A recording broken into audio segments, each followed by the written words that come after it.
The Patient Protection and Affordable Care Act, commonly referred to as the Affordable Care Act or ACA, introduced a number of mechanisms including mandates, subsidies, and insurance exchanges. These terms, as well as the Act, remain puzzling to many individuals and companies 4 years after the President signed it into law in March of 2010. Our own Michael Quinlan recently sat down with attorney Charles A. Bruder to sort through the maze and discuss what companies should be doing. Mr. Bruder is a partner with Norris, McLaughlin, and Marcus, a full-service business law firm headquartered in Bridgewater, New Jersey. He is co-chair of the firm's Executive Compensation and Employee Benefits Group. Charles, I want to welcome you to the program this morning. Thank you, Mike. Pleasure to be here. Now, Charles, I understand that as an employer, companies are now required to provide health insurance to all employees under the Affordable Care Act. Is this true? Not exactly, Mike. There's a misunderstanding under the Patient Protection and Affordable Care Act that under the provisions of applicable federal law, all employers are now required to give health insurance to their employees. And that's in fact not the case. Rather, the Patient Protection and Affordable Care Act provides a broad scope of guidelines with respect to the types of insurance that employers can and cannot provide to their employees, as well as effectively giving guidelines as to whether the employer should be providing health insurance or not. And I think the misconception comes from the fact that the Act itself is incredibly broad. The Act is a couple of thousand pages, depending on which publication that you read. Since it was enacted on March 23rd of 2010, we've probably had between 3,000 and 5,000 pages of guidance issued with respect to the Act. And the Act talks in very broad terms about health insurance, the type of requirements that you have as an employer, if in fact you're going to provide health insurance, some of the penalties associated with a failure to provide health insurance, and really, as I mentioned, gives a guideline to employers as to what their rights and responsibilities are vis-a-vis their employees with respect to their group health insurance. The other misconception is we talk in terms as benefits practitioners of mandates. You've probably heard, Mike, about the employer mandate. You know, the news always talks about those types of things. There's a talk about the individual mandate. And the reality is that those are not necessarily mandates to provide coverage, but rather, let's say, requirements that if an employee or an employer is either going to have or not have health insurance, what's going to happen with respect to each of those parties. Employers are not required to provide health insurance to their employees. Rather, what the Patient Protection and Affordable Care Act does in part is it gives the guidelines for an employer to determine whether in fact they want to provide coverage for their employees, and if they do provide that coverage, what has to happen. But neither employers nor employees must have coverage under the provisions of the Affordable Care Act. Rather, the Act says if you're going to have coverage or you're going to opt out of coverage, here are the potential penalties associated with that.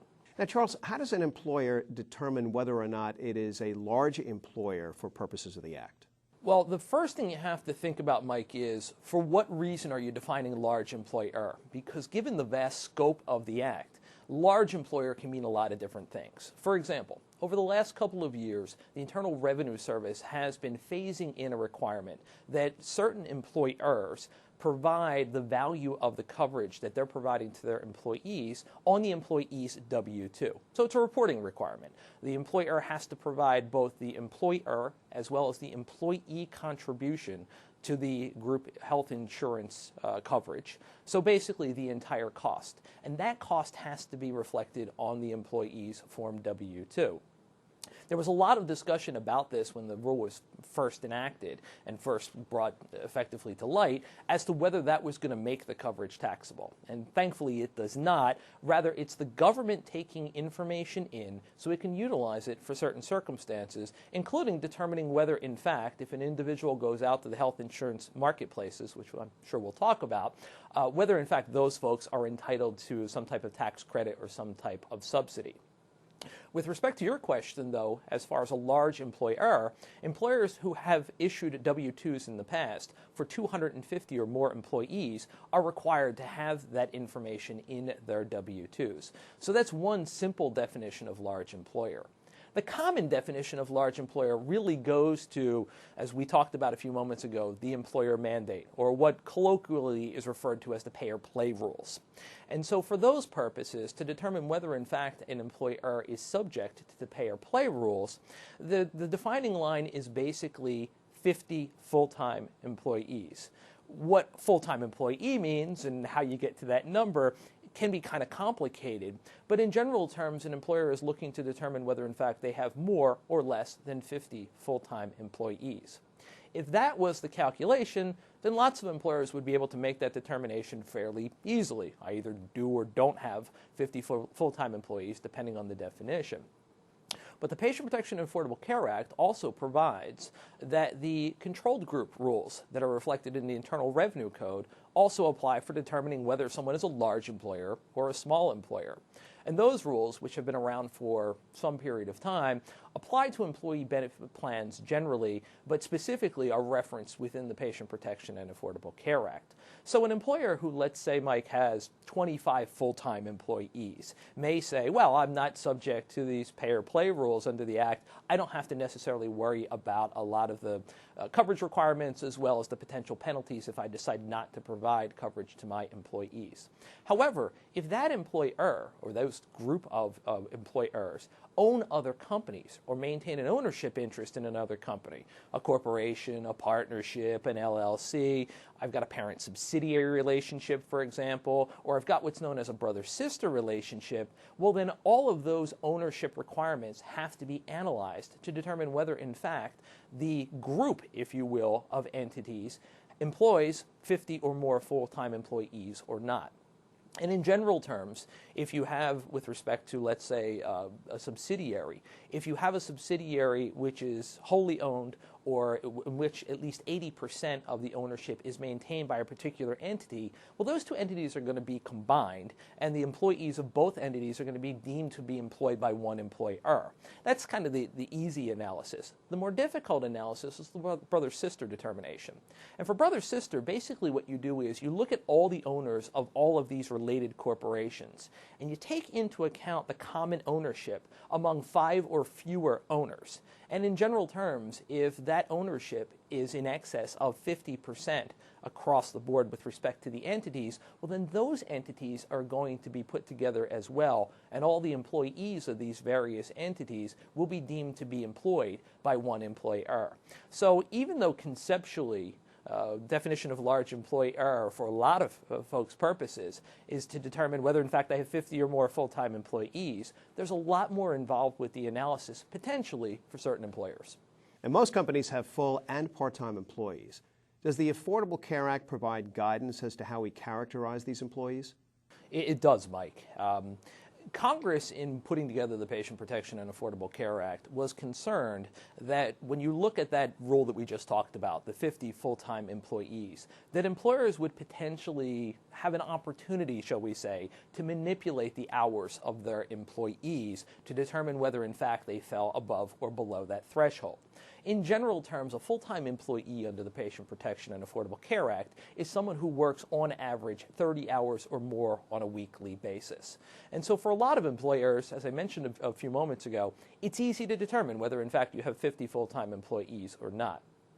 But getting back to the congressional basis for the rules with respect to part-time employees, which, by the way, are referred to as variable hour employees for purposes of the Act, Congress was concerned that, in fact, what would happen with some employers, or at least the potential was there, for them to say, well, we're going to keep everyone below 30 hours. We have no one who's working in excess of 30 hours on average, and so therefore, we clearly have to be below the 50-employee threshold. Under the Patient Protection and Affordable Care Act, as I mentioned, variable hour employees are included for purposes of determining whether in fact you have full-time employees. So if you're an employer who has lots of part-time folks, lots of part-time employees, what you are required to do is to take the hours of all of those part-time employees. You add them up on a monthly basis, and you divide that out by 120, or basically 30 hours a week. That gives you what's known as a full-time equivalent. So an employer who maybe, let's say, has 100 employees who are working below 30 hours could, in fact, be in excess of the 50 full-time employee threshold, depending on how many hours those part-time or variable hour employees are working. So an employer has to take its overall employee population, look at its full-time employees, look at its potential full-time equivalents, and keep in mind the control group rules, add that population together to determine whether in fact they're going to be over the 50 full-time employee or full-time equivalent rule for purposes of determining whether they're going to be subject to the employer mandate. And Charles, what about employers who periodically hire employees for seasonal work? Are there any rules under the Affordable Care Act that apply to these situations? There are, Mike, and this was a point of contention, so it's an ongoing variation or evolution of rules. There are lots of employers, folks, for example, in the retail industries, folks who are in certain seasonal industries like swimming pools and golf courses and those types of things, who said, well, we have employees that we employ periodically. This could stretch into areas like the construction industries and manufacturing, where folks will be brought in for the, let's say, busy time of the year. And so employers, when the rules first came out under the Patient Protection and Affordable Care Act, said, what do we do with respect to these seasonal employees? There are employees, and we recognize that, in fact, we have an employment relationship with them, but they may only be around for a month, 2 months. And then what do we do with these employees if we, let's say, hire them at the beginning of the year, we let them go in March or April, and then come September or October, we pick them up again, which often happens in the retail industry, for example. And so the Internal Revenue Service and the U.S. Department of Labor put together rules that said, okay, with respect to seasonal employees, first and foremost, we have to define those folks. And so for purposes of the Patient Protection and Affordable Care Act, seasonal employees defer to, effectively, the definition of a seasonal employee as provided by the U.S. Department of Labor. And in very broad terms, Mike, what that means is it's someone who's bringing in, usually on a quote-unquote seasonal basis, which is determined based upon facts and circumstances. Typically, you're looking for employees who are not working more than 3 months during the year. Those folks are brought in during a busy time. There are certain industries which will get deference with respect to the U.S. Department of Labor. Again, your retail industries, some of your entertainment industries, agricultural was really where the seasonal employee exception came from, or I should say the seasonal employee definition came from. With respect to those folks, if you can demonstrate for the benefit of the U.S. Department of Labor and the Internal Revenue Service that these folks are seasonal employees and they're only going to be with you for a few months, well, then you can exclude these folks from the definition of variable hour employee. So when you go through and you add up all the hours of your variable hour employees and you divide that out by 120 on a monthly basis, your seasonal folks can, in fact, be dropped out. The other thing that employers, however, should keep in mind with respect to seasonal employees is that under the Patient Protection and Affordable Care Act, there was also a change made with respect to the maximum waiting period that you can have for a group health plan. Previously, employers could have several months and oftentimes would have up to 6 months of a waiting period from the time that an employee would be hired till the employee was actually eligible for coverage under the group health plan. The Patient Protection and Affordable Care Act, as augmented by some guidance that was issued by the U.S. Department of Labor, has now set that maximum to a 90-day period. And the Department of Labor made very clear 90 days means 90 days. So now an employer who brings in a new employee and subjects them to an eligibility period with respect to their coverage under a group health plan can only make that employee wait for 90 days, and they must be brought in on the 91st day. It's important for employers to keep that in mind because when we talk about potentially excluding seasonal employees from the definition of variable hour employees, you want to keep in mind that if you keep these folks to less than a 90-day period, you potentially may be able to keep them out of your group health plan effectively for any coverage purposes, which helps from an administrative standpoint because as many of our clients will tell us, it's difficult when you bring an employee in, let's say they work for you for 4 months, 90 days in, they get the coverage, they have coverage for a month, then you have to drop them off, bring them out of your roles, and deal with the administrative issues. So it's important that both of those issues be dealt with at the same time, or at least that employers keep that in mind with respect to not only the pay-or-play rules, but also this maximum waiting period as well. The characterization and tracking of employee hours of work seems like it could be a full-time job. Are there any ways to count employees and have that calculation apply for a period of time? There are, Mike, and thankfully the Internal Revenue Service in 2012 brought forth a notice. It's IRS Notice 2012-58, which gave employers some guidance as to how they potentially could deal with this hours calculation requirement. In general terms, as we've been discussing, employers have to keep track of their hours of their employees because full-time employees, as I mentioned, are those who work on average more than 30 hours a week. And we talked a little bit about the variable hour employees that have to go into that mix as well. You can see that if you have several hundred or several thousand employees, it could be difficult to track all of those hours and determine whether, in fact, folks should or should not be within your plan, or more importantly, counted towards the threshold with respect to the pay or play rules. And the IRS, in its wisdom, recognized this. And so it provided a safe harbor under IRS Notice 2012-58, which basically allowed employers to say, we're in the here and now, but we don't know what tomorrow is going to bring. So let us look back over a period of time and tell you, Internal Revenue Service, how many full-time employees and full-time equivalents we had during that period of time. So under the notice, for example, an employer can look back anywhere from a 3 to a 12-month period. They can look to see what their employees worked during that period of time. They can look to see how many hours they work. They can look at the fluctuation with respect to their employees, and they can exclude certain employees like the seasonal folks that we talked about a little bit earlier. It's what's known as the standard measurement period. So an employer can look at that period of time, and let's just assume it's going to be a 12-month period. Okay, so they'll look at their employees and they'll say, over this 12-month period, here's how many full-time employees and full-time equivalents we had.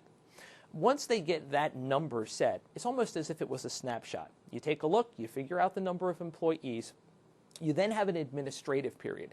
And the administrative period can run up to 3 months. So it allows the employer to take that data, to make changes that they need to make with respect to their group health plan, do their open enrollment, all those kinds of things that typically happen at the end of the calendar year before the new year is going to start.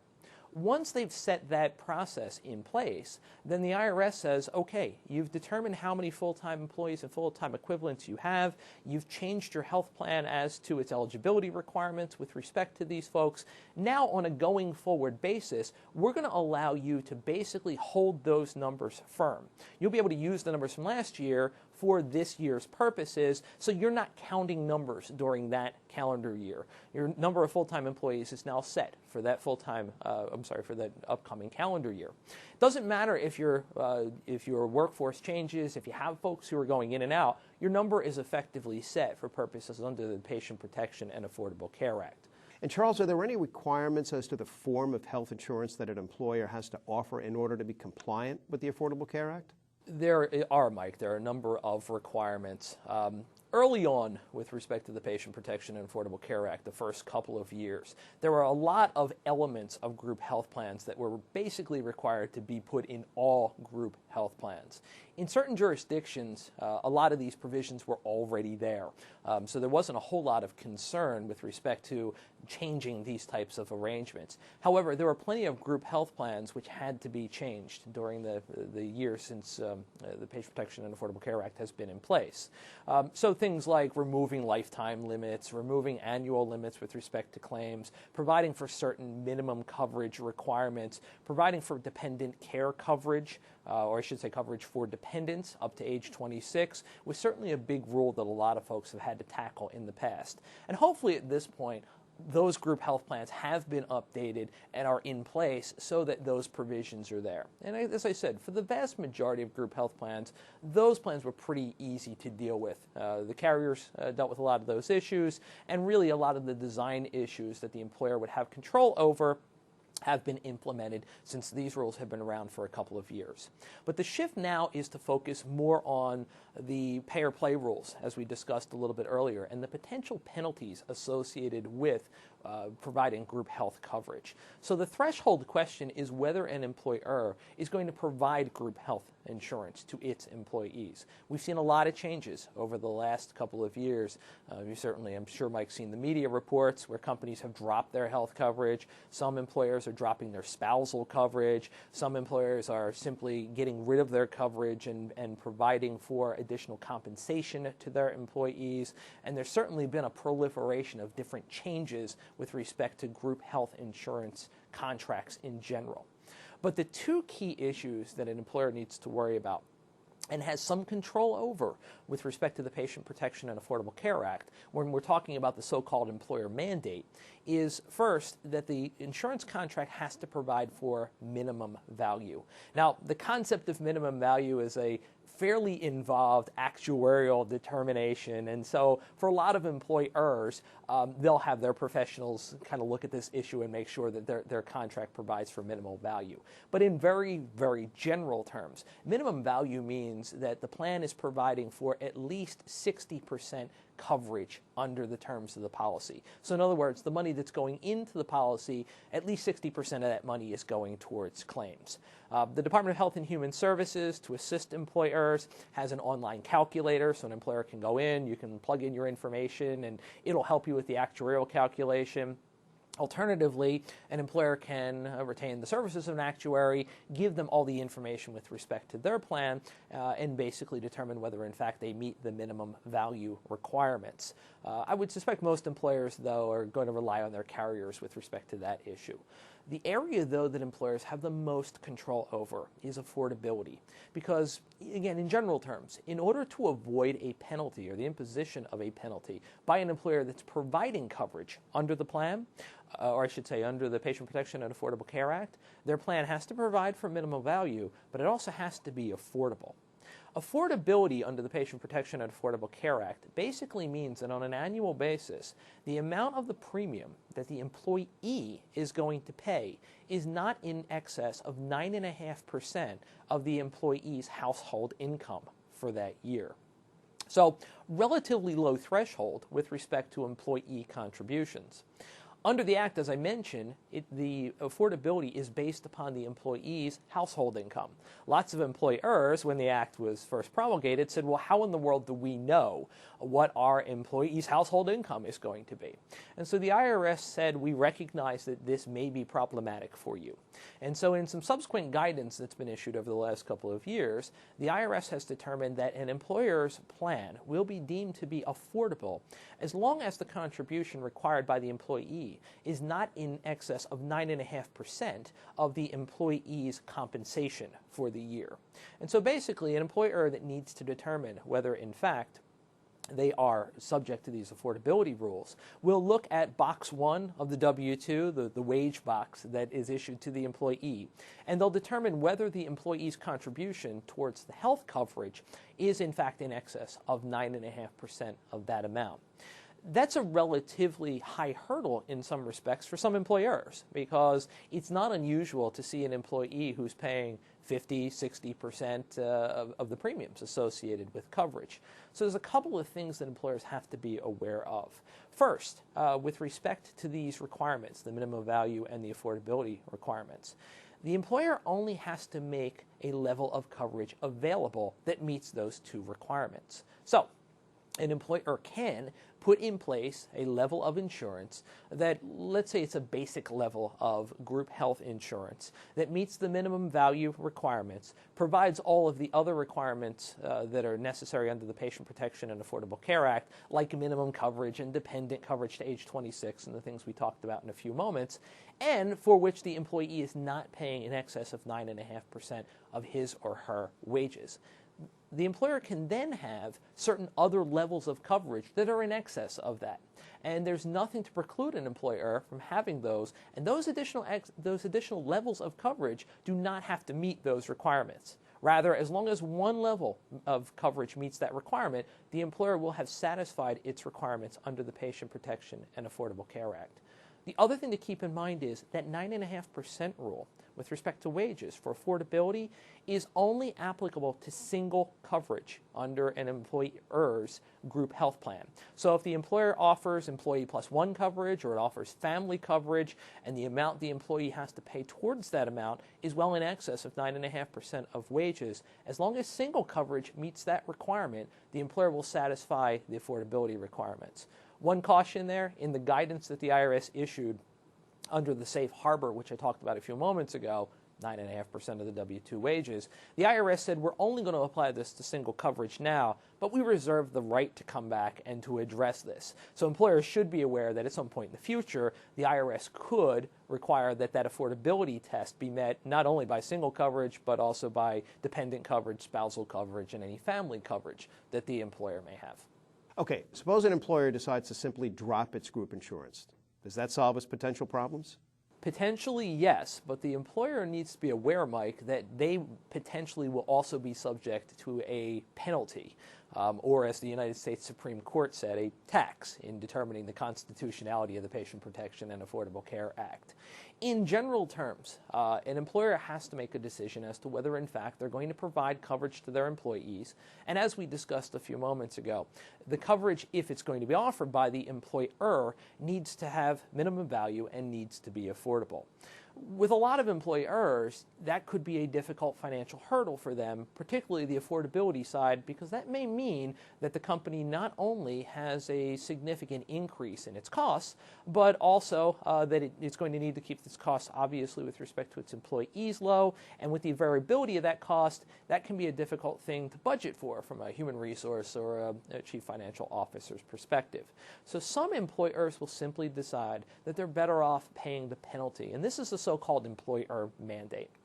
And so, in general terms, if an employer determines that first, it's subject to these rules, and again, that those employers who have in excess of 50 full-time employees or 50 full-time equivalents or a combination of the two, are going to be subject to these rules, and they've decided that they don't want to provide any coverage for their employees, then they're potentially subject to a penalty of $2,000 per year times the number of full-time employees and full-time equivalents they have, less the first 30 employees. And so it requires an employer to do a financial analysis to basically determine, are they better off with providing coverage under the Act, which is affordable and which provides for minimum value, or are they better off associated with simply paying the penalty? But that's only the first phase of the analysis, Mike. And we've had this conversation with a lot of our clients whose knee-jerk reaction will be, well, if I'm paying $5,000 per employee now for coverage and I can be paying $2,000 under the penalty, why would I not want to pay the penalty? But as I mentioned, the analysis is broader in scope than that, because employers need to continue to be productive. They need to continue to be competitive. And so lots of employees will be looking to employers to provide them with their health insurance, notwithstanding the fact that the marketplaces are up and running and there's a possibility for them now to obtain coverage on the open market as opposed to getting it from their employer. But in order to retain talent, in order to attract new talent, in order to keep employee morale and keep employees competitive, and also for the general health associated with their employees, a lot of employers whose knee-jerk reaction, as I mentioned, is financially it may be initially cheaper to simply pay the penalty, are realizing that when you take into account the potential lost work, the potential lost employees, the higher wages that you have to pay, the amount of costs associated with bringing new employees in, the turnover of your employment, when you look at the overall costs, sometimes it's not as simple as saying the penalty is better to pay, because in fact the employer could wind up paying more money associated with the penalty and those attendant costs we talked about, as opposed to simply continuing to provide their group health insurance. And you mentioned health insurance exchanges before.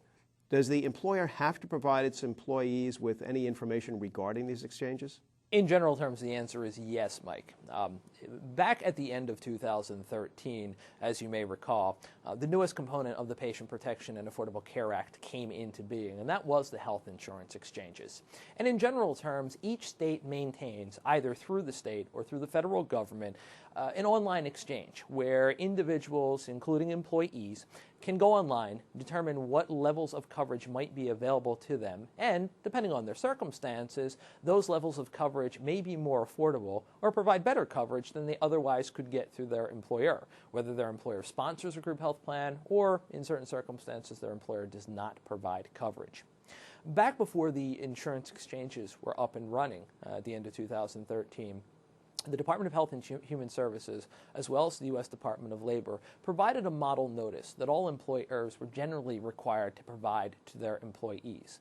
And the notice, which was pretty straightforward, simply told the employees about the fact that the insurance exchanges would be up and running, that in fact the insurance exchanges would have certain levels of coverage available to them, and as I mentioned, every employer was required to give that to every employee. There's an ongoing requirement that effectively an employer continue to provide that coverage. So, for example, if an employer hires a new employee, in their new hire packet, the employer should include a copy of the notice or a copy of the information that they provided previously that provides general information with respect to the health insurance exchange, how to get to it, what states are covered, those types of things. It's important, though, to keep in mind that even though an employer may provide group health insurance, in certain circumstances, that employer also wants to make the employee aware of the availability of insurance on the insurance exchanges. The interesting impact, though, that the Patient Protection and Affordable Care Act may have on employers, which wasn't necessarily highlighted initially, is with respect to COBRA coverage. Because the employee may be able to get coverage that is either adequate or better for the employee on the exchange, as opposed to taking the employer's coverage, which prior to the Patient Protection and Affordable Care Act was really the only option available to the employee. Either I pay for my COBRA coverage, which can cost up to 102% of the full amount of the premium, or I simply drop coverage because I can't afford it, or I don't want it, or I don't need it, or whatever the case happens to be. The health insurance exchanges are going to open up a whole new area with respect to COBRA continuation coverage, and employers should really embrace that, because at the end of the day, an employer who's leaving the employ of the company, or more importantly, one, for example, who no longer meets the hours requirement associated with coverage under an employer's group health plan, now has options available to them, and the employer really should make those folks aware of those options, because it may be beneficial not only to the employer, but also the employee as well. Charles, is there anything else that an employer should be doing with their group health insurance now?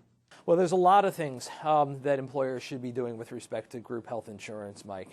First and foremost, as you know, the Patient Protection and Affordable Care Act, as I mentioned early on, has very broad scope with respect to the Act. The Act itself is a couple of thousand pages, and if you read through the Act, as I have, it's really a framework. Congress gave a framework in which to work. So lots of times there's going to be additional guidance with respect to lots of pieces of the Patient Protection and Affordable Care Act.